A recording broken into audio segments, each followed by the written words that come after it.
එතකොට අපි ගිය සතියේ සාකච්ඡා කළා විභංග ප්‍රකරණයේ ධම්මහදේ විභංගය සාකච්ඡා කරන්න ගිහිල්ලා ධම්මහදේ විභංගේ කතිකන්දා කියන මාතිකාව පුරවනකොට ස්කන්ධ කීයද කියලා කතා කරලා ස්කන්ධයන් ගැන 11 ආකාරයකින් කතා කළා.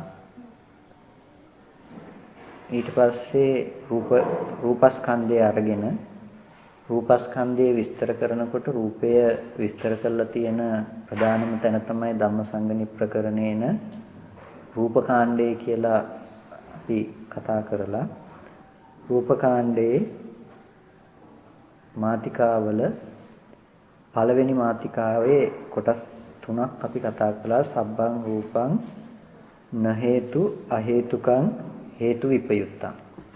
සියලුම රූපය න හේතු හේතු නෙමෙයි අහේතුකං හේතුයෙන් උපද්දලා තියෙන හේතු ධර්මතාවයක් නෙමෙයි හේතු විපයුත්තං හේතු යෙදෙන ධර්මිකුන් නෙමෙයි කියලා. එතකොට ඒකාන්ත වශයෙන්ම අපි එදා දවසේදී සාකච්ඡා කළා කෙටියෙන් ගත්තොත් රූපේ හේතු කියලා කියන්නේ නව හේතු 9ක් තියෙනවා. අලෝභදේ සමෝහ අව්‍යාකත අලෝභදේ සමෝහ ලෝභ ද්වේෂ මෝහ. අකුසල හේතු 3යි කුසල හේතු 3යි අව්‍යාකෘත හේතු 3යි. අව්‍යාකෘත කියලා කියන්නේ ව්‍යාකෘතයි කියන්නේ කියනවා ප්‍රකාශ කරනවා. අව්‍යාකෘත කියලා කියන්නේ කුසල් වශයෙන් හෝ අකුසල් වශයෙන් නොකියන ලද ව්‍යාකෘත නොකරන ලද. එතකොට අව්‍යාකෘත හේතු 3යි. දැන් ගත්තොත් විපාක සිතක් ගත්තොත් විපාක සිතේ විපාකයක කුසල විපාකයක ඒ හිත කුසල කර්මයක් නෙමෙයි. එතකොට ඉස්සරහට තියෙන කුසල් ලබන්න තියෙන කුසල කර්මයකුත් නෙමෙයි. අකුසල කර්මයකුත් නෙමෙයි. විපාක ධර්මතාවයක්. ඒක එතනින් ඉවරයි. ඒක නිසා ඒකට කියන අව්‍යාකෘත හේතු. ඒකේ තියෙනවා අලෝභදේ සමෝහ නමුත් අව්‍යාකෘතයි. ඒ වගේ කුසල හේතු වශයෙන් හෝ අකුසල හේතු වශයෙන් නොකියන ලද හේතු තියෙන ඒවලට කියන අව්‍යාකෘත හේතු කියලා. මේ නව හේතුවටම අදාළ නැහැ රූපය. එතකොට ඉපදුනා කියලා මේ රූපෙට ඇඟිල්ල දික් කරලා පෙන්වන්න එපා. කුසලයේ කියලා අපිට මේ අව්‍යාකෘත හේතු කියලා කියනකොට රූපේ න හේතු කියලා කියනකොට අපිට උප්පත්තිය තුල පුද්ගලයෙක් හම්බෙනවා මේ කුසල හේතුවක් නිසා උපදින මිනිසෙක් අකුසල හේතුවක් නිසා උපදින තිරිසංගත සතෙක් කියලා අපි රූපේ දිහා බලලා නානත්වයක් කතා කරනවා නම් මේ නානත්වයේ හේතුව පැත්තෙන් ඉඳගෙන අපි මේ කතා කරන්නේ. ඒ කියන්නේ අපි හේතුව රූපවත් කොට දැකලා හේතුව රූපවත් කොට දැකලා රූපේ දිහා බලලා රූපේ න හේතු අහේතුකං හේතු විප්‍රයුක්තං කියලා කියනකොට ඒ රූපය කුසලයෙන් හෝ අකුසලයෙන් හරි හදපු දෙයක් නෙමෙයි. කුසල කර්මයේ විපාක තමයි කුසල විපාකයේ හදන එක. කුසල කර්මයේ විපාකයේ කුසල විපාකයේ හදන එක. අපි ගත්තොත් කුසල්සිත මොකද්ද? සෝමනස්ස සහගත ඥාන සංප්‍රයුක්ත අසංඛාරික සිත කියලා ගන්නකො. සෝමනස්සයි කියන්නේ සතුටින් යුක්තයි. සෝමනස්ස සහගත ඥාන සංප්‍රයුක්ත නුවණ යෙදිලා තියෙනවා. නුවණ මොන නුවණද? කම්මස්සගත සම්මාදිට්ඨිය කර්මඵලයේ අදහන නුවණ. අපි යම් කුසලයක් කරන වෙලාවේදී කුසලය කරන මොහොතේදී ඒ කුසලය කරන්නේ සතුටින් නම් බොහොම හිතේ ප්‍රමුදිත බව සතුට ඇති කරගෙන කුසලයේ කරනවා. ඒ වගේම ඥාන සංප්‍රයුක්තයි හිතෙන් නුවණ යෙදිලා තියෙනවා. කම්මස්සගත සම්මා දිට්ඨිය කර්මයේ විපාක තියෙනවා. කර්මඵලය අදහන නුවණ යෙදිලා තියෙනවා මේක තුල. මේ කර්මයේ කර්මඵලය අදහන නුවණත් යෙදිලා ඥාන සංප්‍රයුක්තයි අසංකාරිකයි. අසංකාරිකයි කියලා කියන්නේ තව කෙනෙකුගේ මෙහෙවීමක් නෑ. මේ පින කරන්නේ තව කෙනෙක් කියලා එහෙම නෙමෙයි. තව කෙනෙක් කියලා කරාම ඒකට කියනවා සසංකාරිකයි කියලා. අසංකාරික වෙන්නේ තමන්ම හිතලා ඒ කුසලයේ කරනකොට. දැන් අපි හිතමු තමන්ම හිතලා කරනවා කියනකොට දැන් ඔබ වහන්සේලාට කිව්වොත් රුවන්වැලිසෑයේ ලොකු පින්කමක් තියෙනවා කියලා. ඔබ වහන්සේට දැනුවත් වෙලා හිටියේ නෑ මේ කුසලයේ ගැන. මේ කිව්වහම තමයි දැනුවත් උනේ. කියපු ගමන්ම ඔබ වහන්සේලාට ඇති වෙනවා හරි වටිනා කුසලයක් අපි සම්බන්ධ වෙන්න ඕනේ මේ කුසලයට කියලා. ඒ ඇහිමත් සමගම ඔබ වහන්සේලාට මේ කුසලයේ ගැන ඇති වෙනවා නම් යම් චේතනාවක් ඒක තව කෙනෙක් කිව්වා ඌ පමණින්ම සසංකාරික වෙන්නේ නැහැ. මොකද දැන් සසංකාරික පින දැනගන්නත් එපේ. ඒ පින අසංකාරිකයි. නමුත් තමන්ගේ හිතෙන් යම් පින්කමක් තියනවද කියලා මෙහි කල්පනා කරන සම්බන්ධ වෙනවද නැද්ද? වෙනවද නැද්ද? කල්පනා කරලා ටීම යන නිසා මාත් යනවා කමක් නැහැ ගිහිල්ලා එනවා කියලා හිතනවා. ලොකු උවමනාවක් අවශ්‍යතාවයක් තමන්ගේ හිතෙන්ම ලොකු දෙයක් දෙන්නේ නැහැ මේකට. ඒක නිසා ඒ තමන්ගේ හිතෙන් මේක අඩු කරලා තියෙන. එතකොට ඒ පින සසංකාරිකයි. තමන්ම එකපාර හිතෙන්ම ප්‍රමුදිත බව ඇති කරගෙන යනකොට ඒක අසංකාරිකයි. එතකොට අසංකාරික කුසලයේ තමයි බල සම්පන්නම කුසලය. සසංකාරික වෙනකොට තමන්ගේ හිතෙන් හරි ඒක අඩු වෙනවනම් තමන්ම හිතලා දානයක් දෙන්න යනවා කියන්නේ අපි හිතන්නේ මේක අසංකාරිකයි කියලා. ඒ කියන්නේ තමන්ම හිතලා කරන නිසා. නමුත් ඒකෙදි යාට දාන දෙන්න යනකොට හිතනවා එක්ක බෑ වගේ අද මේක කරන්න කියලා. නමුත් දැන් කියපු නිසා යනවා කියලා හිතාගෙන යනවා. එතකොට තමන් මේ කුසලයේ සසංකාරික කරගෙන තියෙනවා. දැන් මේ අසංකාරික හිතෙන් යම් කෙනෙක් යම් කුසලයක් කරනවා. එතකොට මේ කුසලයේ කරන මොහොතේදී මේ එයාගේ පහළ වෙන හිතේ ලක්ෂණය තමයි මේ කිව්වේ සෝමනස්ස සහගත ඥාන සංප්‍රයුක්තයි අසංකාරිකයි. මේ හිතේ යෙදෙනවා චෛතසික ධර්මතා. මේක තමයි හිත. මේ හිත කියලා කියන්නේ වෙන මොකවත් නෙමෙයි මේ මනෝවිඤ්ඤාණයම හඳුන්වන තවත් නමක් මේ හිත කියලා අපි කතා කරන්නේ. මේ හිතේ යෙදෙන ලක්ෂණ ටික අනුවයි මේ හිත නම් කරේ. හිතේ යෙදෙන හේතු ටික අනුව නම් කරන්නේ. බෝතලයට සීනි දැම්මහම මොකද්ද කියන්නේ? සීනි බෝතලේ. ඒ බෝතලෙට හොදලාගෙන ලුණු දාලා තිබ්බහම මොකද කියන්නේ? ලුණු බෝතලේ. දාන ද්‍රව්‍යයෙන් ඒ බෝතලේ නම් කරනවා වගේ මේ මනෝවිඤ්ඤාණය යෙදෙන ධර්මතා ටික අනුව ඒ නමින් කුසලසිත අකුසලසිත කියලා නම් කරනවා. ඒ මොහොතේදී යෙදෙන ධර්මතා ටික අනුව. දැන් මෙන්න මේ හිතට යම් විපාකයක් ලැබෙනවා නම් එයාට ලැබෙන විපාකයත් සෝමනස්ස සහගත ඥාන සංප්‍රයුක්ත අසංකාරික වූ විපාකයක්මයි. සෝමනස්ස සහගත ඥාන සංප්‍රයුක්තයි කියනකොට හේතු තුනක් යෙදෙනවා එතන. අලෝභ, අද්වේෂ, අමෝහ කියන හේතු තුන. සතුටින් කරනකොට ගැටි කරන්නේ නැහැ නේ ද්වේෂය නැහැ. එතකොට ඒ වෙලාවේදී ලෝභය බලපවත්න්නේ නැහැ, අකුසලයේ යෙදෙන්නේ නැහැ. කුසල් සිතක කිසිදු කලක අකුසලයේ යෙදෙන්නේ නැහැ. ඊට පස්සේ ඥාන සංප්‍රයුක්තයි නුවණ යෙදෙනවා. ඒක නිසා මෝහය යෙදෙන්නේ නැහැ. ත්‍රි හේතුක සිතක්. දැන් ත්‍රි හේතුක සිත නිසා ත්‍රි හේතුක විපාකයක්. ත්‍රි හේතුක විපාකයක් අපි හිතමු රුවන්වැලි සෑය අරමුණු කරගෙනයි මේ කුසලයේ අපි කළේ. මරණාසන්න මොහොතේදී මම සෝමනස්ස සහගත ඥාන සංප්‍රයුක්ත අසංකාරික සිත අරමුණු කරමි කියලා විපාකේ ගෙනල්ලා දෙන්නේ නැහැ අපිට. අපිට මරණාසන්න මොහොතේ මතක් වෙන්නේ මේ පුද්ගල භාවයෙන්ම රුවන්වැලි සෑයට වැඳපු එක තමයි. ඒකද අවිද්‍යාපච්චය සංඛාර. රුවන්වැලි සෑය හම්බුනේ අවිද්‍යාපච්චය සංඛාර නිසා. ඊට පස්සේ අපි රුවන්වැලි සෑය ආරම්භය කරපු පින්කම තමයි මතක් වෙන්නේ. ඒ කියන්නේ මේ කුසල් සිත මතක් වෙන්නේ. මතක් වෙන කුසල් සිතට විපාකය ඒ භූමියේම අපිට රුවන්වැලි සෑය හදාගන්න පුළුවන් භූමියේ ප්‍රතිසන්දිය හදලා දෙනවා. එතකොට ඒ හදලා දෙන ප්‍රතිසන්දි විපාක සිත නම් කරනවා සෝමනස්ස සහගත ඥාන සංප්‍රයුක්ත අසංකාරික විපාක සිත හැටියට. ත්‍රි හේතුක විපාක සිතක් හැටියට. එතකොට ඒ විපාක සිත තමයි විපාකය. හරි? මම මේක පැහැදිලි කළේ මේ රූපේ විපාකේ නෙමෙයි කියන්නේ. විපාකයේ තමයි සිත. ඒ හිතේ තියෙන ගති ටිකට අනුව හිතේ තියෙන ලක්ෂණ ටිකට අනුව මව කුස තුල තියෙන රූප කලාප ටික එකතු වීමක් වෙනවා නම් වැඩිවීමක් තියෙනවා නම් ඒක විපාකේ නෙමෙයි. විපාකයේ හැම වෙලාවකදීම අර පහළ වෙන විපාක සිතයි. සිතේ තියෙන ලක්ෂණ ටිකට අනුව මේ අනිත් ධර්මතා ටික හැඩගැන්වෙන එක විපාකයේ නෙමෙයි. එතකොට ඒක නිසා තමයි කිව්වේ සියලුම රූපය න හේතු නෙමෙයි අහේතුකයි හේතුයින් උපදලත් නෙමෙයි හේතු විප්‍රයුක්තං හේතු යෙදෙන්නේ නැහැ කියලා කතා කරේ අන්න ඔය අර්ථය කතා කරන්න අවශ්‍ය නිසා ඔය අර්ථය පෙන්වන්න අවශ්‍ය නිසා.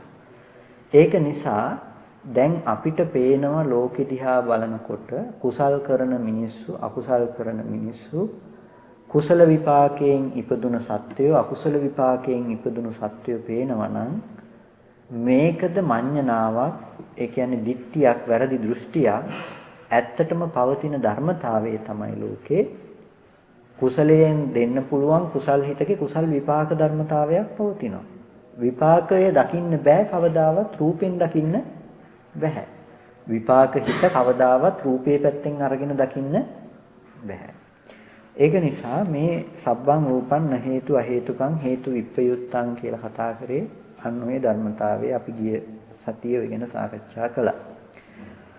ඊට පස්සේ අද අපිට තියෙනවා සප්පච්චයන් සංකතං රූපී.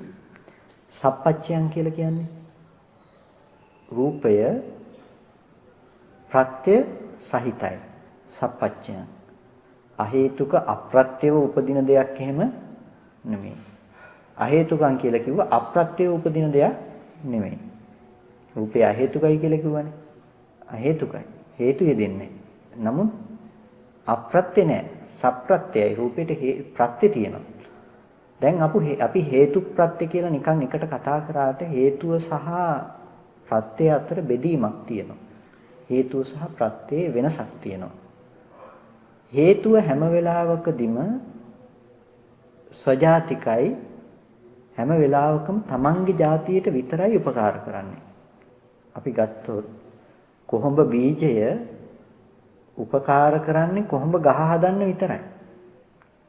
කොහොඹ බීජයේ පුළුවන්කම හේතුව තියෙන්නේ හැම වෙලාවකදීම කොහොඹ බීජය හේතුයි කොහොඹ ගහට. කොහොඹ බීජයට කියන්නේ ප්‍රත්‍ය කියලා. කොහොඹ බීජය හේතුයි. ස්වජාතිකයි කියන්නේ කොහොඹ බීජෙන් හදන්නේ ස්වජාතික තමන්ගේ જાතියෙම කොහොඹ ගහක් මිසක කිසිදු කලක තල් ගහක් නුග ගහක් හදන්නේ නැහැ. ස්වජාතිකයි හේතුව. හැබැයි ප්‍රත්‍ය අන්‍ය ජාතිකයි. අන්‍ය ජාතිකයි කියලා කිව්වේ කොහොඹ බීජයේ පැලවෙන්න උපකාර වෙනවා මොනවද? පස්දිය ගිනි සුලං කියන මේ ධර්මතා ටික. මේ ටික කොහොඹ බීජයේ පැලවෙන්නත්, තල් ඇටේ පැලවෙන්නත්, නුග ඇටේ පැලවෙන්නත් හේතු වෙන්නේ මොනවද? පස්දිය ගිනි සුලං කියන මේ ධර්මතා ටික. මේ ටික අන්‍ය ජාතිකයි. ස්වජාතික ධර්මයට විතරක් නෙමෙයි උපකාර කරලා තියෙන්නේ. පඨවිය ආපෝවටත් ආපෝව පඨවියටත් උපකාරයි තමයි. ස්වජාතියට වගේම අන්‍ය ජාතීන්ටත් උපකාරයි.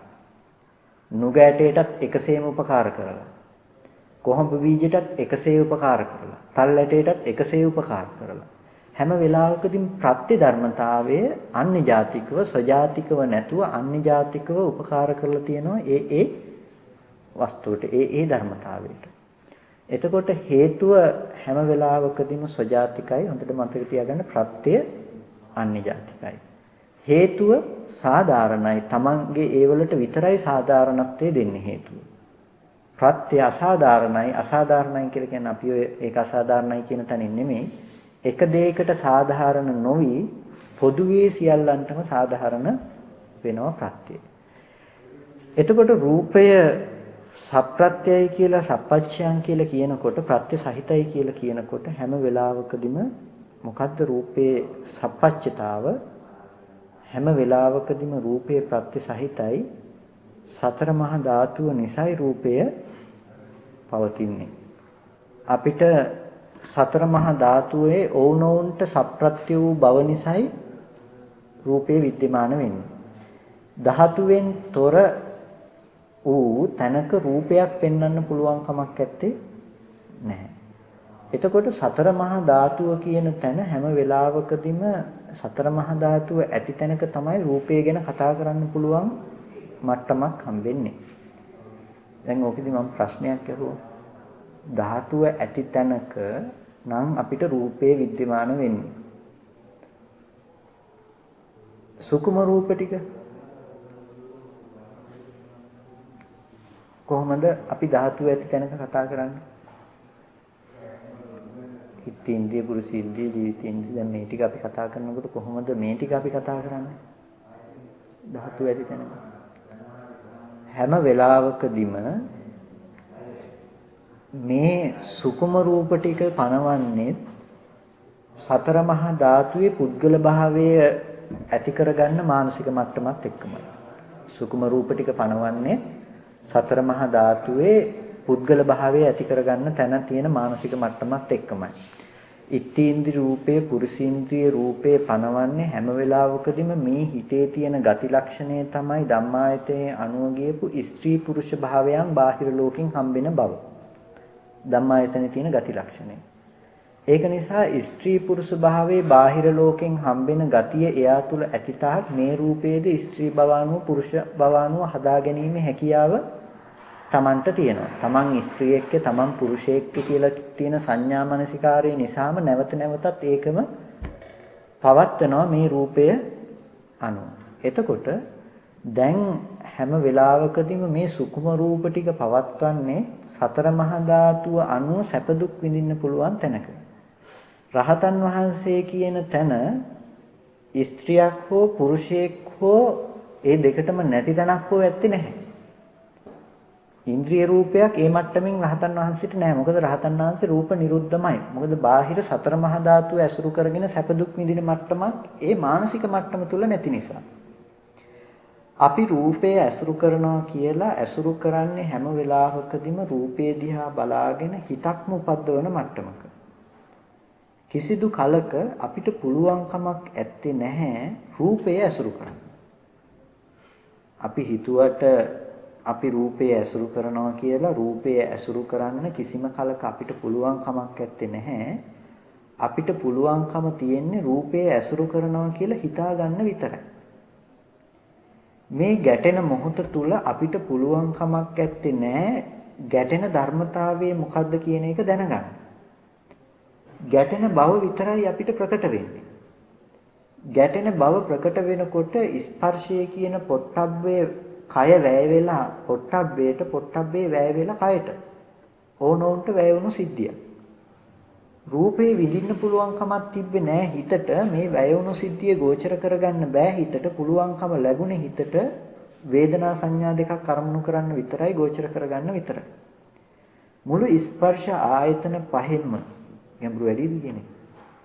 ස්පර්ශ ආයතන පහෙන්ම කිසිදු කලයක රූපයක් ඇසුරු කරන්න පුළුවන් කමක් නැත්තේ නැහැ නාම ධර්මතා ටිකක්ම ඇසුරු කරනවා මිසක. හිතෙන් නැවත නැවත නාම ධර්මතා ටිකම ඇසුරු කරනවා මිසක හිතට බෑ රූපය ඇසුරු කරන්න රූපෙට බෑ හිත ඇසුරු කරන්න. මේ ධම්මසංගණියෙන් කරන්නේ නාම රූප පරිච්ඡේදය. නාමේ නාම පැත්තෙන් තියෙනවා රූපේ රූපේ පැත්තෙන් තියෙනවා. ඒක නිසායි මේක හරියට ඉගෙන ගත්තොත් චුල්ලසෝතාපන්නයි කියලා කියන්නේ හරියට සෝතාපන්න වුණා වගේ කියලා කියන්නේ. ඒ තරම් මේ නාම රූප දෙකේ ඇත්ත පෙන්වනවා. මේ කිසිදු කලක රූපය අපිට ඇසුරු වෙන මට්ටමක නැහැ. හැමදාම අපි ඇසුරු කරන්නේ නාම ධර්මතා ටිකක තියෙන තැනක.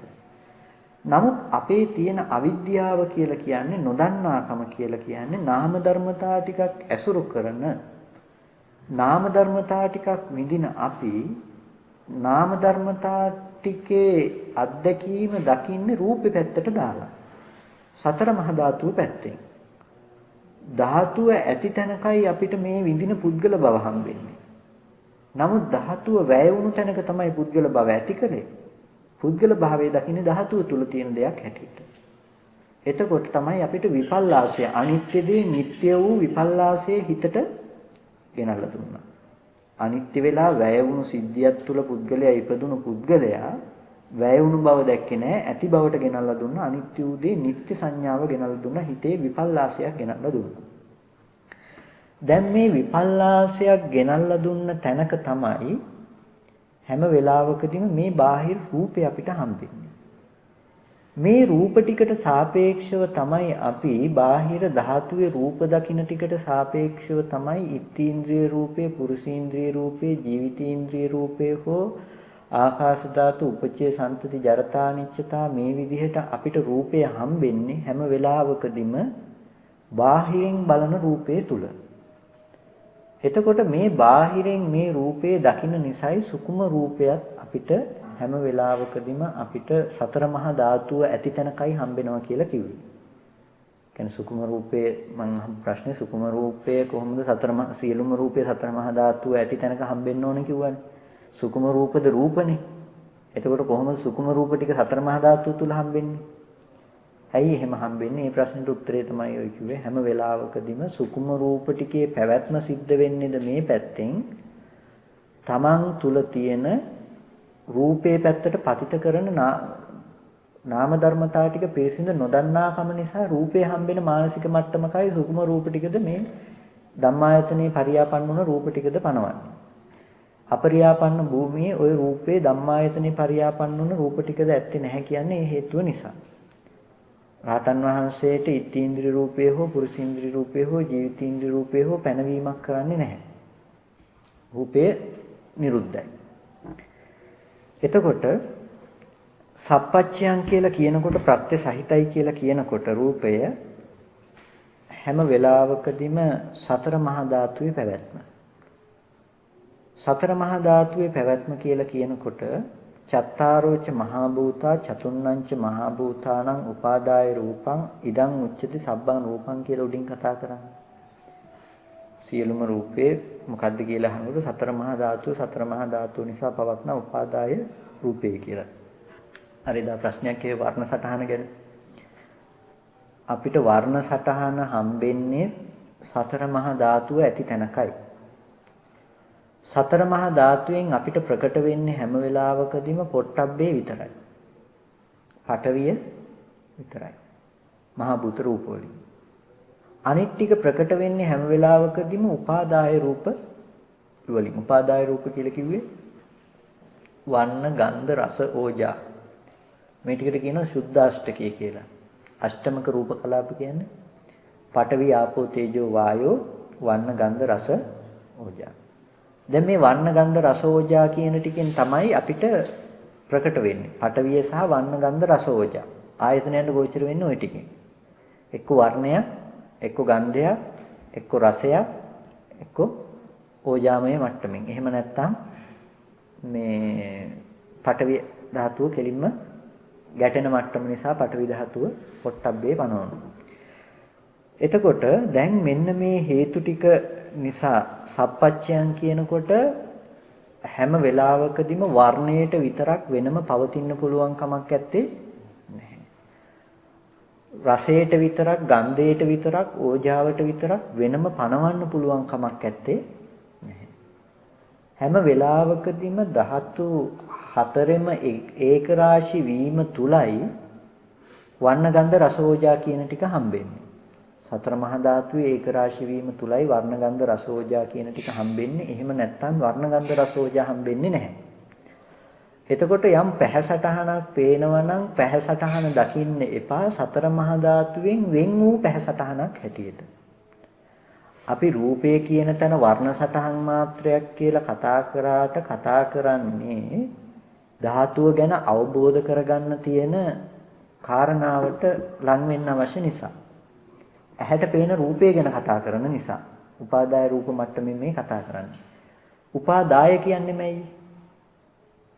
මන් නිසාය මං උපාදාය කියලා බුදුරජාණන් වහන්සේ දේශනා කරන මහණෙනි මම නිසා මම ඇසුරු කරගෙන. මම නිසා මාව ඇසුරු කරගෙන. එතකොට මම නිසා මාව ඇසුරු කරගෙන කියනකොට හැම වෙලාවකදීම තමන් උපාදාය කරගෙන. ඒ වගේ සතර මහා ධාතුව නිසා සතර මහා ධාතුව ඇසුරු කරගෙන පවත්නා ටිකක් තමයි වර්ණ, ගන්ධ, රස, ඕජා කියන ටික. එතකොට මේ වර්ණ, ගන්ධ, රස, ඕජා කියන ටික නිසා තමයි අපිට මේ රූපයේ ප්‍රකට වෙන ධර්මතාව ටික තමයි මේ උපාදාය රූප මට්ටම. සප්පච්චයන් කියලා කියනකොට ප්‍රත්‍ය සහිතයි කියලා කියනකොට හැම වෙලාවකදීම දැන් ආපෝව ප්‍රත්‍යයයි පඨවි ධාතුවට. පඨවි ධාතුව ප්‍රත්‍යයයි ආපෝ ධාතුවට. ආපෝ ධාතුව ප්‍රත්‍යයයි තේජෝ ධාතුවට. තේජෝ ධාතුව ප්‍රත්‍යයයි ආපෝ ධාතුවට. තේජෝ ධාතුව ප්‍රත්‍යයයි වායුවට. වායෝ ප්‍රත්‍යයයි තේජෝට. පඨවි ධාතුව ප්‍රත්‍යයයි පඨවි ආපෝ තේජෝ. පඨවි ධාතුව ප්‍රත්‍යයයි ආපෝ තේජෝ වායෝ කියන තුනට ඒ තුන ප්‍රත්‍යයයි පඨවියට. දැන් මේ විදිහට එකක් එකකට, එකක් දෙකකට, එකක් තුනකට, තුනක් එකකට මේ විදිහට එකිනෙකට ප්‍රත්‍ය වුණ ධර්මතා ටිකක් ඇති තැනක. මහා භූත සමவாய කියලා කියන්නේ මහා භූත ටිකක් එකතු වුණ තැනක තමයි අපිට පැහැ සටහනක් පේන්නේ, වර්ණ සටහනක් පේන්නේ. ඒක නිසා රූපය සප්පච්චයන් කියලා කියනකොට හැම වෙලාවකදීම ප්‍රත්‍ය සහිත වූවක් කියලා දකින්න. ප්‍රත්‍ය සහිත වූවක් දකිනකොට අපේ දුරු වෙන්න තියෙන ආශ්‍රවය මොකද්ද? රූපයකට ප්‍රත්‍ය කියලා පෙන්වන්නේ හේතුව පැත්තෙන් නෙමෙයි. රූපෙට ප්‍රත්‍යයයි සතර මහා ධාතුව. සතර මහා ධාතුව ඇති තැනකමයි අපිට රූපායතනයේ හැම වෙලාවකදීම ඒක රාශී වුණ තැනකයි රූපේ පේන්නේ. මේක විඥානවාදයට හසු නොවෙන්නේ ওই කාරණාව නිසා. රූපේ නැහැ කියලා කියන්නේ යනවා රූපයක් නෙමෙයි කියන්නේ යනවා හැම නෙමෙයි මේ. රූපයක් නැහැ කියනවා නම් ඒක වැරදි. හේතුන් පටිච්ච සම්භූතං හේතු ටික ඇතිකල්ලි රූපේ තියෙනවා කියන්න වෙනවනේ. මේ ප්‍රත්‍ය ඇතිකල්ලි රූපේ නැත්තම් මොකද්ද කියන්නේ? ඒක නිසා මේ මහා භූත රූපය ඇතිකල්හි සප්පච්චය හැම වෙලාවකදීම වර්ණ සටහන පේන තැනකදී ඒ මොහොතේදී හදාගත්තා. දැන් මේකත් එක්ක හිත අරගෙන යනකොට හිතන්න එපා දැන් මහා භූත වුණ රූපයක් එළියේ තියෙනවා කියලා. මහා භූත වුණ මේ කතා කරගෙන යනකොට මේ ප්‍රත්‍ය විදිහට සමவாயෙන් හැදෙන එළියේ රූප ගොඩක් තියෙනවා කියලා හිතන්න එපා. මහා භූත රූපයේද අවස්ථාවට උපදෝගෙන බලන්න කියලා කියන්නේ මේ මොහොතේදී ඇහැ හදාගත්තේ මේ මොහොතේ හදාගත්ත ඇහැ නිසායි මේ මොහොතේ සමவாய වුණ වර්ණ සටහන පෙනුනේ. මේ මොහොතේදී වර්ණ සටහන පෙනුනේ මේ මොහොතේ ඇහැ හදාගත්ත නිසා. ඇහැ නැත්තම් අපිට රූපය දකින්න පුළුවන් කමක් තියෙයි. ඇහැ නැත්තම් රූපය දකින්න බෑ කිසිදු කලක. ඒක නිසා අපිට ඇහැ ඇති කල්හිමයි මේ රූපය පේන්නේ. ඇහෙන් තොරව රූපය දකින්න එපා. ඇහෙන් තොරව මේ වර්ණ සටහන වර්ණවත් වූ රූප දකින්න එපා. ඇහැ ඇති කල්හිමයි වර්ණ සටහන හැදුනේ. මේ රූපේ පැත්තෙන් ඉඳලා අපි ප්‍රත්‍ය ටික කතා කරාට කමක් නැහැ. රූපේ කියන එක සත්පච්චයයි පඨවි ධාතු ආපෝට ආපෝ පඨවියට මේ විදිහට කියලා අඤ්ඤමඤ්ඤව කතා කරාට කමක් නැහැ. නමුත් ධාතු එළියේ තියෙනවා කියන්න එපා. ධාතු එළියේ තියෙනවා කියලා දැනගත්තේ කොමකින්ද? තමන්ගේ මනසින් ඒකත් දැනගත්තා. මනසට ඒක දැනගන්න උපකාර කළේ මොකද්ද? ඇහෙන් දැකපු රූපායතනෙ. නාසයෙන් දැනගත්ත ගන්ධායතනෙ. දිවෙන් දැනගත්ත රසායතනෙ. සෝතෙන් දැනගත්ත සද්දායතනෙ. කයෙන් දැනගත්ත පොට්ටබ්බායතනෙ. ස්පර්ශායතනයක් ඇත්ත කරලයි අපි මේ රූපය ගැන දැනගන්නේ. සතර මහා ධාතු උන රූපය හරි එළියේ තියෙනවා කියලා අපි හිතන්නේ ස්පර්ශායතන හයෙන් එකක් හරි ඇත්ත කරගෙන. ඒකයි ධාතු එළියේ තියෙනවා කියලා කියනකොට ධාතුවක් හරි එළියේ තියෙනවා නම් සලආයතන නිරෝධය කරගෙන නැහැ කියලා කියන්නේ. හැම වෙලාවකදීම ධාතුවෙන් හරි අපි රූපය හදාගෙන තියෙනවා කියලා කියන්නේ ඒ හේතුව නිසායි. දැන් එතකොට අපිට ගෙනල්ලා දෙන්න ඕන රූපේ තියෙන සැබෑම අර්ථය සප්පච්චයන් සප්පත්‍ය වූවක් හැම වෙලාවකදීම ප්‍රත්‍ය සහිතයි. ප්‍රත්‍ය සමුවායෙන් තමයි උපදින්නේ. ඊළඟ වචනය අපිට එනවා රූපේ සංකතං. සංකත වූවක්. සංකතයි කියලා කියන්නේ හේතු ටික නිසා හදලා දෙන හේතුන්ගෙන් උපද්දපු ධර්මතාවය. රූපය හම්බෙන මානසික මට්ටම රූපය හැම වෙලාවකදීම සප්පච්චයන් ඒ වගේම දැන් ඉස්සෙල්ලා කිව්වා අහේතුකම් කියලා දැන් මෙතන කියනවා සංකතං කියලා. හැම වෙලාවකදීම හේතුවෙන් උපද්දපු ඇහැ ඇතිතනයි රූපය ගැටෙන්නේ. කුසල හේතුව නිසා කුසල හේතුවෙන් ඇහැ උපද්දපු ඇහැටයි රූපය ගැටෙන්නේ. ඇහැයි සංකත. එතකොට හැම වෙලාවකදීම කුසල හේතුවෙන් ඇහැ උපද්දනව නෙමෙයි. එතනත් හොඳට අපිට මේ එක කාරණාවක් නිසා නුවණ තියෙනවා. ප්‍රසාදයක් රූපයක්නේ. ප්‍රසාද රූපය හැදුවේ කුසලයේ නිසා කියන්න බැරි වෙනවනේ රූපය අහේතුකයි කිව්වට පස්සේ. හේතුවෙන් හදලා නෙමෙයි කිව්වහම. චක්කු විඥාන සිතයි හදන්නේ රූපය හදන්න අවශ්‍ය විපාක සිතයි හදන්නේ කර්මයෙන් හදන්නේ. විපාකයේ නිසයි ප්‍රසාදයේ ප්‍රසාදවත් වෙන්නේ. හැම වෙලාවෙම විපාක සිතේ ඇති වෙන එකේ ලක්ෂණය තමයි සතර මහා ධාතු මේ විදිහට හදාගන්න එක. හැබැයි විපාකයේ හදන ධර්මතාවයේ දැන් මොකක්ද ඔබට උදාහරණයක් ගන්න. නිකන් ගන්නකෝ මතක් වෙන්නේ. රොබෝ කෙනෙක් ගන්නකෝ. රොබෝ කෙනෙක් ඉන්නවා මේ රොබෝට පරිපතේට කරන්ට් එක දුන්නාම තමයි එයා මොකක් හරි වැඩක් කරන්නේ. එළියේ පස් තියෙනවා පස් ටික ගන්නවා අතට. මේ පස් ටික ගන්න පරිපතේට කරන්ට් එක දුන්නට පස්සේ. දැන් මේ කරන්ට් එක කියන ධර්මතාවයේ ගන්නකො හේතුව විදිහට. හේතු ටික. හේතුව කියන දේ හැම වෙලාවකදීම දැන් අලෝභ ආදේශ අමෝහ. අලෝභ ආදේශ අමෝහ කියන හේතු ටික පරිපතේට සම්බන්ධ කරාට පස්සේ විපාක හිතක් හට ගන්නවා. විපාක හිත කියන්නකෝ රොබෝ විපාක හිත. පරිපතේට කරන්ට් එක දුන්නාම කරන්ට් එක නිසා දැන් මේ හේතුව නිසා රොබෝගේ ක්‍රියාශීලී බව ඇති වෙනවා. රොබෝගේ ක්‍රියාශීලී බව ඇති කල්හි පස් ටික ගැනීම පෙනෙන්නේ. හැබැයි පස් ටික කියන ටික රොබෝ හෝ කරන්ට් එක නෙමෙයි. ඒ ටික වෙනම සිද්ධියක්. එතකොට හැම වෙලාවකදීම මේ ඇහැට විපාක කර්මසිත තමයි කර්මසිතේ ලක්ෂණය තමයි විපාකසිත හදන එක.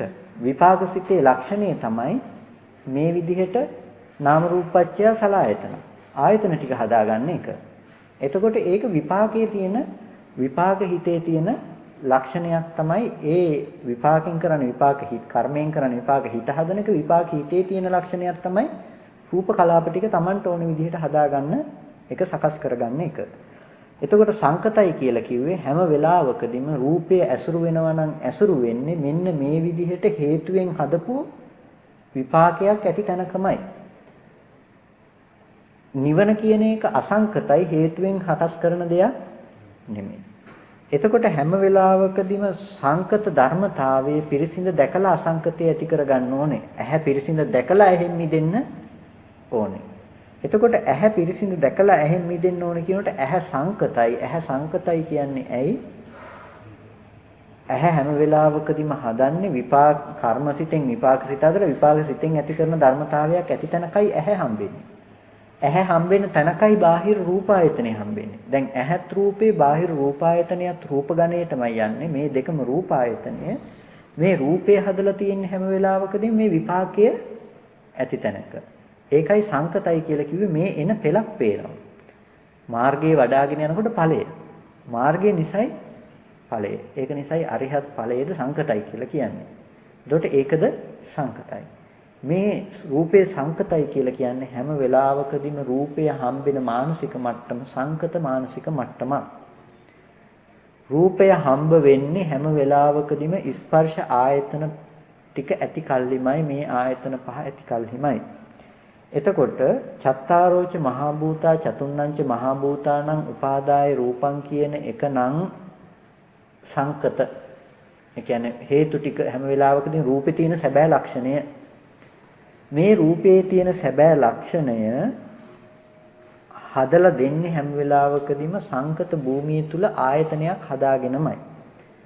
ආයතනයක් හදාගත්ත තැනක තමයි ඇත්ත වෙලා තියෙන්නේ. එතකොට ආයතනයෙන් තොර සතර මහා ධාතුවක් දකින්න එපා කියන එක මේ තුල කියනවා. ආයතන නිරෝධයක් කළොත් කෙනෙක් එයා සතර මහා ධාතුවෙන්ද මිදුණා. සලආයතන නිරෝධය කරනවා නම් කෙනෙක් එයා සතර මහා ධාතුවෙනුයි මිදෙන්නේ. අද අපිටත් කියන්නේ සතර මහා ධාතුවෙන් මිදෙන තැනට මනස ගන්නයි මාර්ගය අවශ්‍ය වෙන්නේ. එතකොට සප්පච්චයන් සංකතං කියන තැන පැහැදිලිද දැන්? තව විස්තර කරන්න වෙයිද ඒක? සප්පච්චයන් කියන තැන ප්‍රත්‍ය සහිතයි කිව්වා අපි. ප්‍රත්‍ය සමவாயයෙන් උපදුන ඔවුනොවුන්ට ඒ ධාතුව ඔවුනොවුන්ට ප්‍රත්‍යයයි. පඨවි ආපෝට ආපෝ පඨවියට මේ ධාතු ටික එකතු වුණාට පස්සේ තමයි හැදිලා තියෙන්නේ. අපි ගත්තට පස්සේ අර ස්වාමීන් වහන්සේ උදාහරණයකට කියන්නේ තුඹසක් ළඟට ගිහිල්ලා පස් ටිකක් කපාගෙන පස් ටිකට වතුර ටිකක් දාලා වතුර ටික දෙක කලවම් කරලා මේ අවකාශ ධාතුව අවරෝගෙන මේ හදනවා රූපයක්.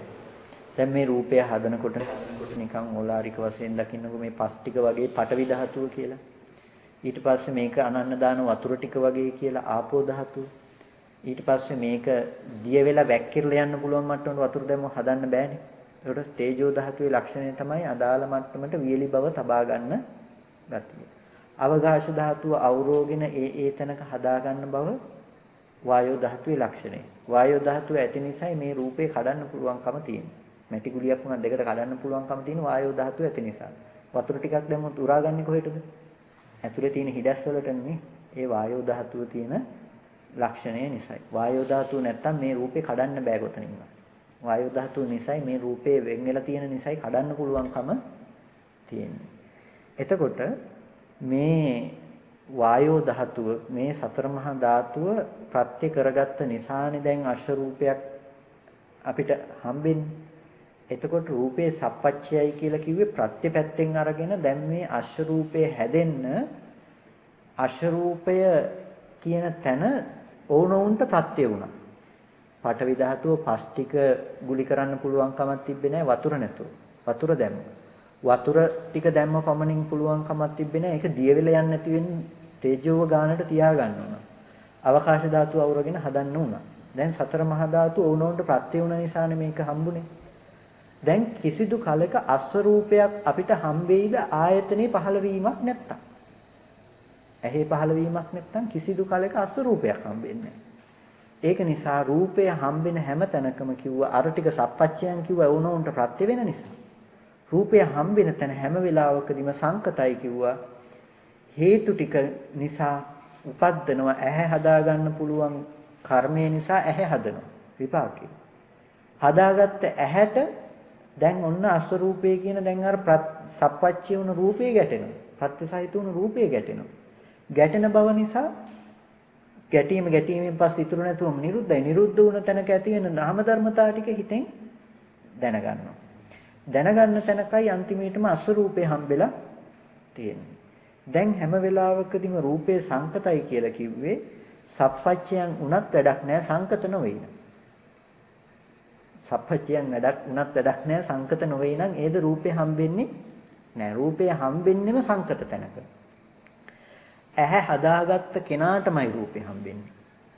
කන හදාගත්ත කෙනාටමයි රූපේ හම්බෙන්නේ. නාසය දිව ශරීරය හදාගත්ත කෙනාටමයි රූපේ හම්බෙන්නේ.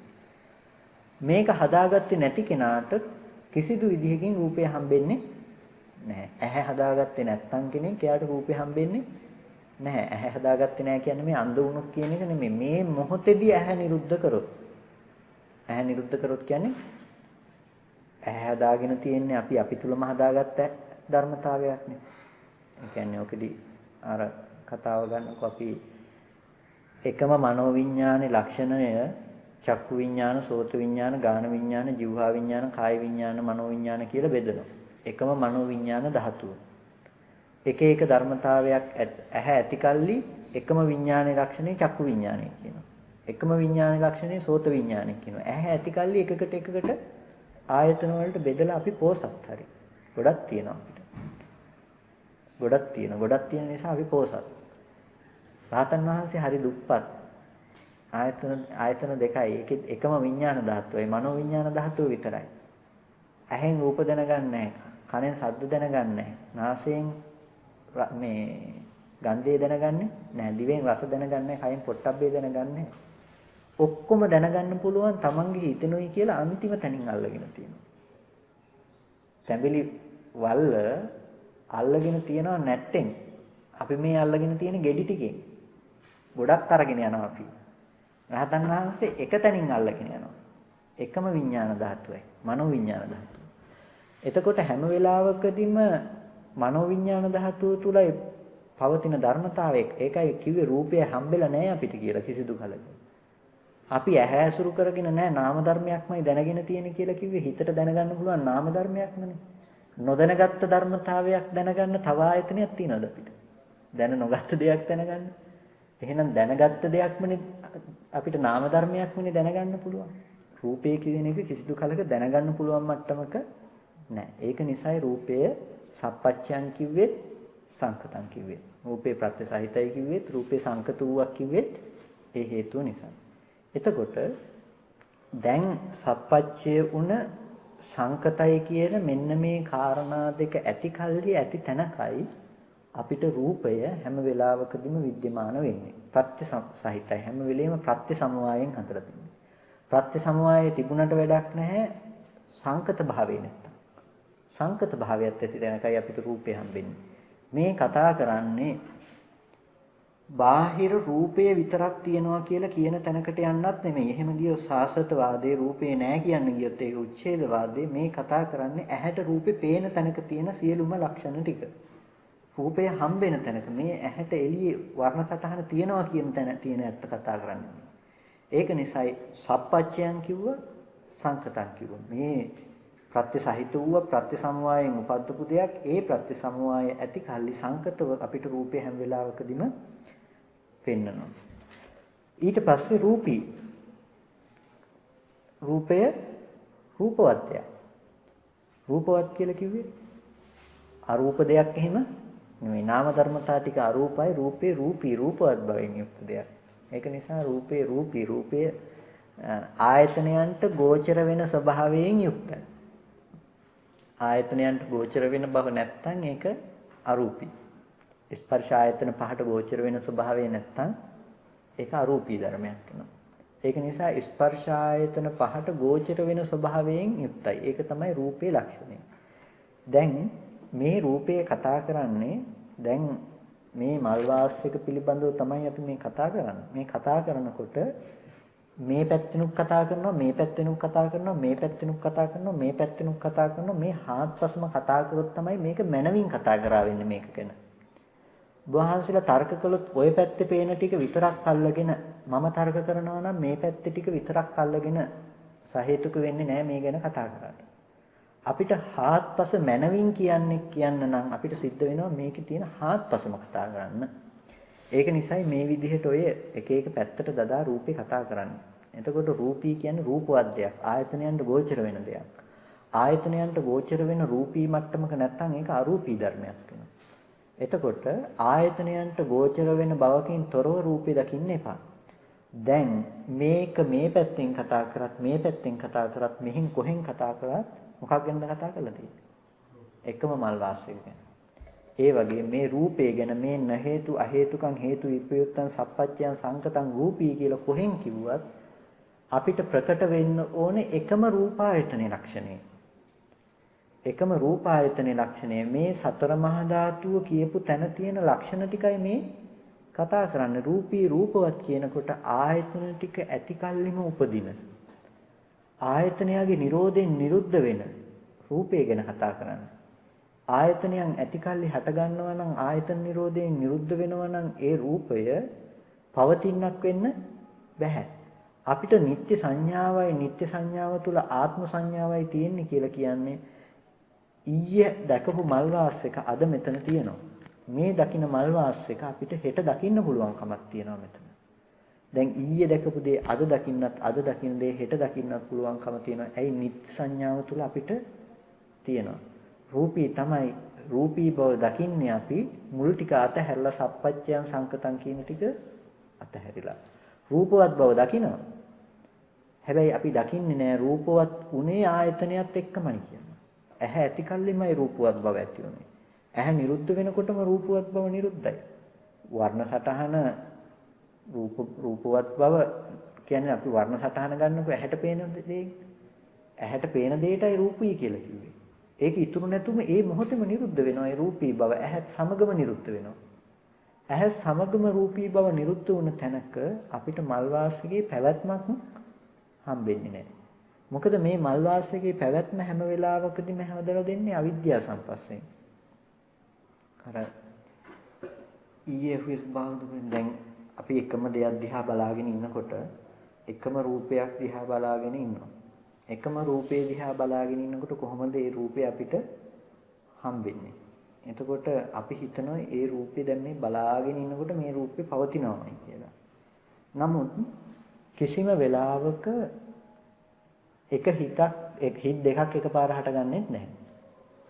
ඒ වගේම චක්කු විඥාන හිත හටගත්තට පස්සේ ආය සෝත විඥාන හිත හටගන්නෙත් නැහැ. ආය නැවත චක්කු විඥාන හිතක් හටගන්නෙත් නැහැ. අනතුරුවම මනෝ විඥාන හිත හටගෙනමයි නිරුද්ධ වෙලාමයි නැවත සෝත විඥාන හරි මොනවා හරි විඥාන සිතක් නැවත චක්කු විඥාන සිතක් හරි හටගන්නේ. දැන් මේ රූපය මම දකින රූපය ගැන මම ඒ විදිහටම ඇහැ ඉතුරු නැතුවම නිරුද්ධයි රූපේ ඉතුරු නැතුවම ඒ ආපු ආලෝක සංඥා වර්ණ සටහන කියන්නකෝ ඒක ඉතුරු නැතුවම වැය වුණු තැනක හදාගත්ත වේදනා සංඥා දෙකට හිතලා වේදනා සංඥා දෙක දැනගෙන දැනගත්ත දෙයට හිතලා හිතන බව දැනගන්නවා. දැන් මට ඒ රූපේ තුල සුචිත්ත හම්බෙනවා. දැන් සුචිත්තව රැස් කරගන්නවා. සුචිත්ත කියලා මම යම් නමක් දාලා තිබ්බනම් ඒ දාගත්ත නමත් එක්කම දැන් සුචිත්තව රැස් කරගන්නවා. සුචිත්තව රැස් කරගෙන දැන් හිතේ සුචිත්ත රැස් කරගත්ත බව නිසා විපාකයේ තියෙනවා. මේ මනෝ විඥානයේ නිසා විපාකයක් තියෙනවා. මොකද්ද? එළියේ රූපේ තියෙනවා කියන බව තමයි මේ තියෙන්නේ. භවයේ හදාගෙන තියෙන්නේ. එළියේ සතර මහා ධාතුවේ සුචිත්ත ඉන්න බව. ඒක නිසා සතර මහා ධාතුවේ සුචිත්ත විඳින්න පුළුවන් විදිහට ඒ මොහොතේම නැවත ආයතන ටික හදනවා මේ පැත්තේ. ස්පර්ශ ආයතන පහ ඒ මොහොතේම හදනවා. හදනකොට නැවතත් ආපහු ඇහැට මේ රූපේ පතිත වෙනවා. ඇහැට මේ රූපේ පතිත වෙනකොට දැන් ඇහැ හැදුනට පස්සෙම රූපේ පතිත වෙනවා. පතිත වෙනකොට මේ පතිත වුණ බව නිසා නැවත වේදනා සංඥා දෙකක් හටගෙන නැවත මේ දැනගත්ත දෙයට හිතන කම එනකොට දැන් හිතන්න මගේ ළඟ මොනවද තියෙන්නේ සුචිත්ත ගැන නිමිති ටික. අන්තිම නිමිත්ත තියෙන්නේ මීට කලින් හිතේදී මම යම් දෙයක් රැස් කරගත්තා නම් සුචිත්ත කියලා ධාතුව පැත්තේ තියෙන බවට යම් දෙයක් රැස් කරගත්තා නම් එතෙන්ට එනකම් පිළිලා. ඒ දැනගත්ත දේ නිට්ටයයි මට. මොකද නිට්ටයයි කියන්නේ එළියේ තියෙනවා කියලා හිතුවම. හිතන කම නිසායි නිට්ටය උනේ. ඒ නිට්ටය බව නිසා දැන් මට මේ එන දැනුම දැනගන්න මගේ ළඟ තිබුණ ලොකු ආශ්‍රව ටිකක් කලින් හිතේදී රැස් කර ගැනීම තිබුණා. රැස් කරගත්ත දේෙන් දැන් අරමුණු කරනවා මේ සුචිත්ත ඉන්නවා. තාමත් බලාගෙන ඉන්නවා කියලා දැන් ආයෙ රැස් කරා. ආපහු නැවත සුචිත්ත ඉන්නවා කියලා ධාතුවේ සුචිත්ත හම්බෙන කම නිසා ධාතුවේ සුචිත්ත විඳින්න පුළුවන් විදිහට මේ මොහොතේ ආපහු ආයතන ටික හදනවා. ආපහු ආයතන ටික හදන කම නිසා ආපහු සුචිත්තව මේ ඇහැට ගැටෙනවා ආයතන ආය ගැටලා අර සිද්ධියම වෙනවා. දැන් තුන්වෙනි හිත හදා ගන්නකොට තුන්වෙනි තැනදී සුචිත්තව හිත දෙකක රැස් කරගෙන තියෙනවා. මේ හිත වශයෙන් මේ කතා කරන්නේ බොහොම ඕලාරික මට්ටමින් මේ තේරුම් ගන්න අවශ්‍ය නිසා කියන්නේ. එතකොට මේ සුචිත්තව රැස් කරගෙන තියෙනවා. දැන් අර හිත දෙකෙන්ම රැස් කරගත්ත සුචිත්ත කියන තැන තියෙන ආශ්‍රව ටිකෙනුයි මම ආය අසුරු කරන්නේ. මේ විදිහට එහෙට මෙහෙට නැමි නැමි ඉන්න සුචිත්තත් ඉන්නවා. කියලා දැන් සුචිත්ත ගැන යම් තාක් නිමිති තිබ්බනම් නිමිති ටිකෙන් මම සුචිත්තව ඇසුරු කරනවා. අන්න ඔය ඇසුරු කිරීම නිසායි අපිට එක රූපයක් දිහා බලාගෙන ඉන්නකොට ඒ රූපේ තියනවා කියලා කියන්නේ. ඒ රූපේ තියෙන නිසාවත් එකම ඇහැ පවතින නිසාමත් නෙමෙයි. අර සූත්‍රිකා බල්බ් එකක් වොට් ගන්න අනුව අර තප්පරයකට නිවි පත්තු වෙන වතාව අනුව අපිට පේන්නේ එක දිගටම පවතින බවක්නේ. එක දිගටම මේක පවතිනවා කියලා. නමුත් ඇත්තටම නිවි පත්තු වෙන බවකනේ තිබුණේ. ඒ විදිහටම මේකේ තියෙන වේගවත් බව නිසා ආයතන ඒ මොහොතේ හටගෙන ඒ මොහොතේ නිරුද්ධ වෙනවා. ඒ නිරුද්ධ වෙන බවේ වේගවත් බව නිසා මට සුචිත්ත ඇත්ත වෙලා ජීවත් වෙන සුචිත්ත හම්බෙලා. ඊට පස්සේ සද්දයක් ඇහෙනකොට ඒ මොහොතේම දැන් ඇහැ අරමුණු වෙන්නේ කනට සද්දයක් ඇහෙන්නේ. සද්දේ ඇති බවට හිතන කම නිසාම නැවත ආයතන ටික හදලා සද්ද විඳින්න පුළුවන් විදියට. ඊට පස්සේ දැන් සද්ද විඳිනකොටම දැන් අපි හිතමු සුචිත්ත කතා කර ඉන්න දිහා බලාගෙනයි මේ ඉන්නේ වර්ණ සටහන තුල. දැන් මට හම්බෙනවා කතා කරන සුචිත්ත හම්බෙනවා. සුචිත්ත කතා කරනවා කියලා. දැන් අපි සද්දෙන් දැනගත්ත දේ සංකාර කරන සුචිත් පේන රූපෙට ගැට ගන්නවා. සුචිත්ත කතා කරනවා. දැන් කතා කරන සුචිත්ත අපිට හම්බෙනවා. මේ ඔක්කොම හැබැයි සංඛාර තුලයි හම්බෙන්නේ. කිසිම කලක සංඛාර වලින් පරිබාහිරව සුචිත්තව හම්බෙන්නේ නැහැ. රූපයේ තුල සුචිත්ත කියන බවක් ගෑවිලාවක් නැහැ. පඨවි ධාතුව දන්නෙත් නැහැ සුචිත්ත කියලා, ආපෝ ධාතුව දන්නෙත් නැහැ සුචිත්ත කියලා, වායෝ ධාතුව දන්නෙත් නැහැ, තේජෝ ධාතුව දන්නෙත් නැහැ මේ සුචිත්තයි කියලා. මේ පැත්තෙන් ඇහැ දන්නවද සුචිත්තයි කියලා? මේ පැත්තෙන් හදාගන්න හතර මහා ධාතුව තියෙනවා නම් ප්‍රසාද රූපය හදාගත්ත තැනක ඒ පැත්තේ ධාතුව දන්නෙත් නැහැ සුචිත්තයි කියලා. එහෙනම් සුචිත්තව හැදුවේ කොහෙන්ද? අපේ ආරන්නේ මහාන වෙලා ඉන්න අපේ ආරන්නේ ඉන්න මෙහෙම කරන මේ හාමුදුරු කෙනෙකුයි මේ ඉන්නේ කියන මේ සුචිත්තව හදලා තියෙන බව ධාතුව පැත්තෙන් නෙමෙයි හදලා තියෙන්නේ හැමදාම අපේ මානසික පැත්තෙන් හදපු සුචිත්තයි අපිට හම්බෙන්නේ. ඇසුරු කරන්නේ හැමදාම මානසික පැත්තෙන් අපි රැස් කරගෙන ඉන්න සුචිත්ත. හැබැයි ඒක පතිත කරන්නේ ධාතුව පැත්තෙන් ඉන්න සුචිත්ත කියලා කෙනෙකුට. සතර මහා ධාතුව පැත්තටයි පතිත කරන්නේ. ධාතුව අනාත්මයි. අනාත්ම ධාතුව විපරිණාම වෙනවා වෙනස් වෙනවා. ධාතුව වෙනස් වෙනකොට සුචිත්ත වෙනස් වීම නිසා අනිත් අයට දුක් විඳින්න වෙනවා. දැන් සුචිත්තගෙන් ගුටි කන්නත් පුළුවන්, සුචිත්තගෙන් බැනුම් අහන්නත් පුළුවන්. සුචිත්ත ලෙඩ වෙනකොට, සුචිත්ත වෙනස් වෙනකොට අපිට දුක් වෙන්නත් පුළුවන්, සතුට වෙන්නත් පුළුවන්. ඇයි අපි මෙහි රැස් කරගන්න දේ අපි දකින්නේ සතර මහා ධාතුව පැත්තට බහලා. සතර මහා ධාතුව තුල ඒ රූපායතනේ දකින්න අපිට ධාතුවෙන් සැප දුක් විඳිනවා. ධාතුව පැත්තෙන් මේක විඳිනවා. ධාතුව පැත්තෙන් විඳින්න නැවත ආයතන ටික හදනවා ධාතුවම විඳින්න පුළුවන් විදිහට. ඒ මොහොතේදී ආයතනේ හදාගත්තම ආපහු මානසිකයේ ඉන්න සුචිත්ත විඳිනවා. සුචිත්ත දකින්න මානසිකව විඳින සුචිත්තව දකින්න එළියේ ධාතුව පැත්තට දාලා. හැමදාම සතර මහා ධාතුව තුල දැන් අපිට නානත්වයක් හම්බ වෙනවා. දැන් මේ හාමුදුරු ගොඩාක් අපිට හම්බෙලා තියෙනවා. දැන් ඒක නිසා සතර මහා ධාතුවේ ගොඩාක් හාමුදුරු ඉන්න නිසා අපිට ගොඩාක් හාමුදුරුන්ගෙන් දුක් විඳින්න පුළුවන්. දැන් සතර මහා ධාතුව තුල ගොඩාක් කුටි හම්බෙන නිසා අපිට ගොඩාක් කුටි නිසා දුක් විඳින්න පුළුවන්. සතර මහා ධාතුව තුල ගොඩාක් ලෝක යාන වාහන මිනිස්සු නිලතල හම්බෙන නිසා අපිට ගොඩාක් වෙලාවට දැන් රූපේ උස් පහත් බව, හීන ප්‍රනීත බව, මිටි බව ඇති කරගන්න පුළුවන්. ඒ මිටි බව නිසා මට මේ දේ තියෙනවා, මට මේ දේ නැහැ කියලා අපිට දුක් වෙන්නත් පුළුවන්, මට සතුටු වෙන්නත් පුළුවන්. දැන් රූපේ ගැන අපි තම තමන්ගේ හිත තුලම හදාගෙන සංඥා සංකල්ප අපි සැප හෝ දුක් විඳලා තියෙනවා. සුචිත්ත කියන බව අපි අපේ මනස තුලම හදාගෙන මිසක මේ රූපය ආරම්භය මම සතුටු වුණා නම් සතුටුුනේ, දුක් වුණා නම් දුක්ුනේ වෙන දෙයක් ඇසුරු කරගෙන නෙමෙයි. මේකේ නාම රූප දෙක වෙන් කළා හොඳට දකින්නකෝ. සුචිත්ත කියන එකේ සතර මහා ධාතුව පැත්තකින් තිබ්බට පස්සේ නාම ධර්මතාව ටික අනිත් පැත්තට කරාට පස්සේ සම්පූර්ණයෙන්ම තමන්ගේ මනස පෙනේ විස බීජයක් ගියපු මානසික රෝගී මට්ටමක් වගේ. සම්පූර්ණම සුචිත්ත තමන් තුලම හදාගෙන තමන් තුලම හදාගත්ත සුචිත්තත් එක්ක ගනුදෙනු කර අපි හිතනවා සතර මහා ධාතුවත් එක්ක ගනුදෙනු කරනවා කියලා. දැන් ඒ සුචිත්තට බනින්න ඕනේ වුණොත් අපි මේ පැත්තේ වචන ටිකක් අපි කතා කරනවා, වචන ටිකක් උපදිනවා. ඒතල අද නම් බැන්න මම සුචිත්තට හොඳටම කියලා කියනවා. දැන් අපි සුචිත්තට බැන්න කිව්වට කිසිම කලක අපිට සුචිත්තට බනින්න පුළුවන් කමක් නැත්තේ. අපි බනින්නේ අපේ මනසේ ඉන්න සුචිත්තට මිසක එළියේ ඉන්න සුචිත්තට නෙමෙයි. අපි හැමදම බැනලා තියෙන්නේ මේ පැත්තේ ඉන්න සුචිත්තට. මේ පැත්තේ සතර මහා ධාතුව දැක්කොත් කෙනෙක් සතර මහා ධාතුවට බනින්න යනවාද? ධාතුවට බනින්න යන්නේ නැහැ. තමන් මේ පැත්තේ හදාගත්ත සුචිත්ත හදාගත්ත බවට තමන්ටම බැනගනින් මිසක මෙහි ඉන්න සුචිත්තට බනින්න යන්නේ නැහැ. මෙහි ධාතුව පැත්ත දැක්කොත්. ඒක නිසා අපිට හැමදාම රූපයේ තුල අන්න ඔය ගති ලක්ෂණයට අනාත්ම බවට අපිට ගෙනල්ලා දෙන්න ඕනේ අපේ මනස. මේ නානත්වයේ අයින් වෙන්න ඕනේ. අයින් වෙලා රූපේ පැත්තෙන් ඒකත්වයක් හම්බෙන්න ඕනේ අපිට. රූපේ කියන්නේ මෙන්න මේ වගේ සතර මහා ධාතු මට්ටමක. නැතිනම් වර්ණ සටහන් මට්ටමක.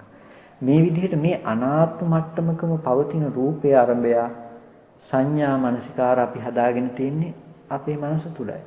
දැන් හොඳ පුද්ගලයෝ, නරක පුද්ගලයෝ, ලස්සන අය, කැත අය, උස් අය, මිටි අය මේ හැමදේම හදාගෙන තියෙන්නේ තමන්ගේ මනසේ තියෙන සංකල්ප ටිකක් මතයි තමන් ගනුදෙනු කරලා තියෙන්නේ.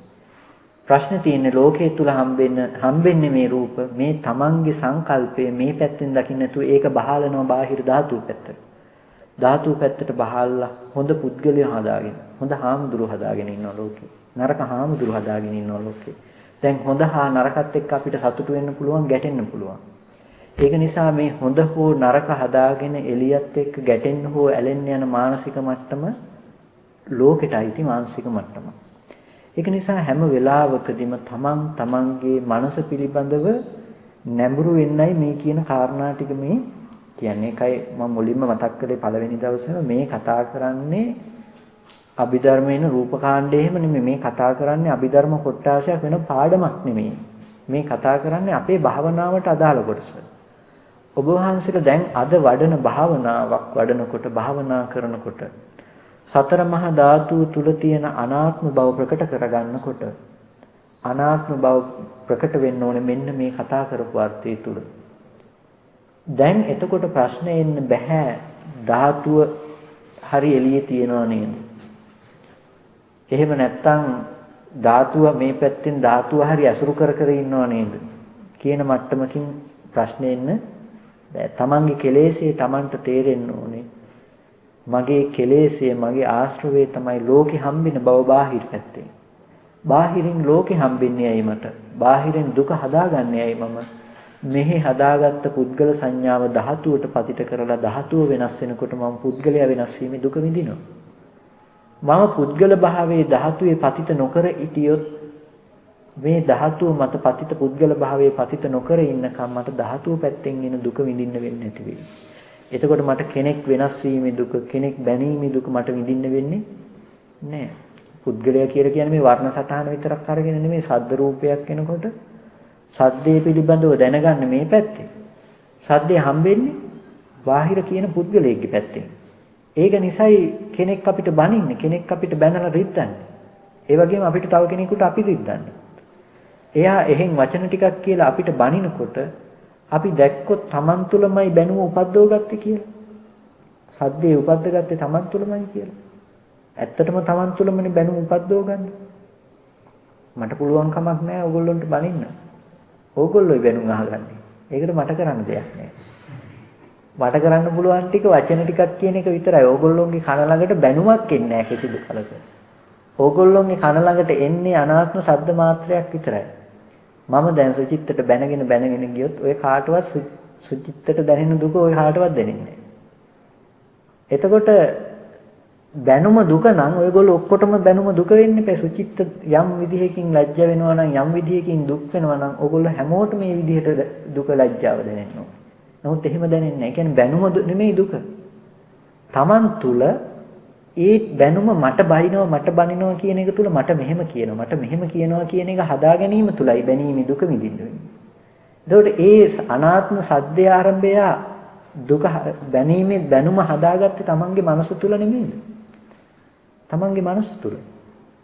යම් කෙනෙක් රූපය කියන එක අවබෝධ කරගත්තා නම් මේ සප්පච්චයන් සංකතං කියලා ආයතන ටික ඇති කල්ලිම රූපවත් වෙලයි මේ ගැටුනේ කියලා දැනගත්තා නම් තමන්ගේ මනස තුළම ආයතන ටික ඇති කල්ලිම හැදුණු සද්ද රූපේ තමන් තුළම හම්බෙයි මිසක සද්ද රූපේ එළිය පුද්ගලයෙකුට අයිති කියලා දකින්නේ.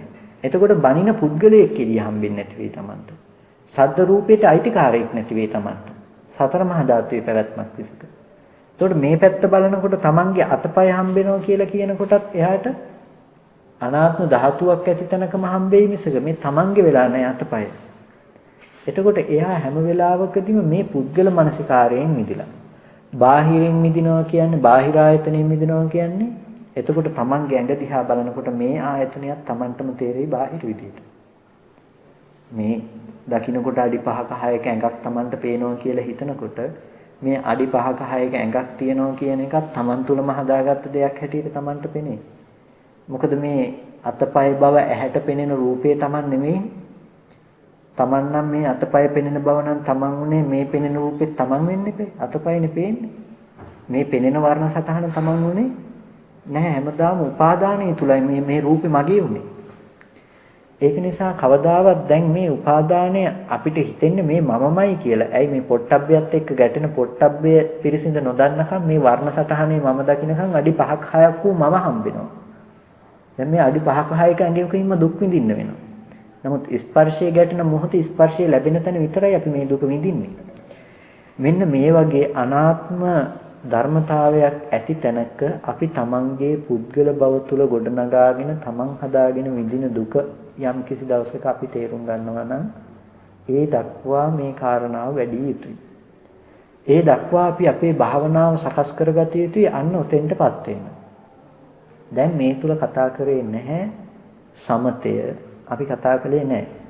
ඒකාග්‍රතාවයේ අවශ්‍යයි මෙතන දකින්න. නමුත් අපේ භාවනාව සකස් වෙන්න ඕනේ නිවන් දකින්න කෙනාගේ ඥාන දර්ශනය සකස් වෙන්න ඕනේ ටික තමයි මේ ටික. සිහිය වැඩෙන්න ඕනේ සති සම්පජඤ්ඤය. සිහිය වැඩෙන්න ඕනේ සතිය සම්පජඤ්ඤය කුමක් සඳහාද මේ නුවණ ඇති තැන. මේ නුවණ නැතුව වඩන සිහිය වැඩක් වෙන්නේ නැහැ. ඒකයි කියන්නේ භාවනා කරන්න විතරක් කියලා පොර කෑවට වැඩක් නැහැ. මොකද කොටාගෙන ගියා කියලා වැඩක් නැහැනේ Tamanට මේ ඇති වෙන ප්‍රතිඵලය නැත්තම්. කොටලා තියෙන කුඹුරටත් උඩින් නම් වැඩක් වෙන්නේ නැහැ. ඒක නිසා සුදුසු භූමිය ඕනේ කොටන්න. ඒක නිසා සිහිය වැඩි යුතුයි නුවණත් එක්ක. නුවණ නැතුව වඩන සිහිය වැඩක් වෙන්නේ නැහැ. ඒක නිසා නුවණත් එක්කම සිහිය වැඩි යුතුයි. සිහියත් එක්ක නුවණත් වැඩි යුතුයි. ඒක නිසා මේ මාර්ගයේ කෙටියෙන්ම කියන්න කියනවා නම් කෙනෙකුට කියන්න තියෙන දෙකයි සති සම්පජන්ණය. සිහිය සහ නුවණ. නුවණ කිව්වේ වෙන මොකවත් නෙමෙයි මේ කතා කරපු මේ දර්ශනය සම්මා දිට්ඨිය. රූපේ සතර මහා ධාතු විදිහට දකින්න කිසිම ප්‍රශ්නයක් නැහැ. හැබැයි දකින්න එක පිටිපස්සේ මේ කතා කරපු නුවණම එන්න ඕනේ සම්මා දිට්ඨිය විදිහට. ඒ ආවොත් තමයි රූපේ පේසින් දකින්න වෙන්නේ. එහෙම නැත්නම් අපිට ධාතුව හරියට වෙන තැනකට යන්න. ඒක නිසා අපිට හැම වෙලාවකදීම මේ සම්මා දිට්ඨියෙන් තමයි ආශ්‍රයක්ෂය වෙන්නේ. ඒක නිසා හැම වෙලාවකදීම සම්මා දිට්ඨිය පිටිපස්සෙන් තියාගත්තට පස්සේ දැන් Tamanට වඩන්න පුළුවන්. කැමති විදිහට. ඒක නිසා හැම වෙලාවකදීම මේ කතා කරන්නේ අපිට අවශ්‍ය භාවනා භූමිය, ප්‍රඥා භූමිය. ඒකයි මතක් කළේ පළවෙනි දවසේම විදර්ශනාව කෝච්චියකට යන රේල් පීරක් ඕනේ වගේ විදර්ශනාව කියන දේ ගමන් කරන්නත් මේ චිත්තචෛතසික රූප කියන මේ ධර්මතා ටික දන්නවා කියන මේ රේල් පීල්ල අවශ්‍යයි. මේ රේල් පීල්ල මේ ටික උඩ තමයි විදර්ශනාව දුවන්නේ. ඒක නිසා මේ කතා කරේ විදර්ශනාවෙන් තොර වෙනත් දෙයක් නෙමෙයි. අපේ එදිනෙදා භාවනාවට යොදාගත යුතු දෙයක්. මේකෙන් ඇතිවෙන මේ නුවණ තියන්න භාවනාවට මේ රූපේ අර්ථය සාක්ෂාත් කරගන්න මේ කතා කරන ටිකෙන් ඇතිවෙන නුවණ. එතකොට අපිට වහවහ ඉක්මනට රූපයෙන් නිදහස් වෙන්න ලැබේ. එහෙනම් හැමෝටම මේ දේශනාවත් ඒ රූපයෙන් මිදීම පිණිස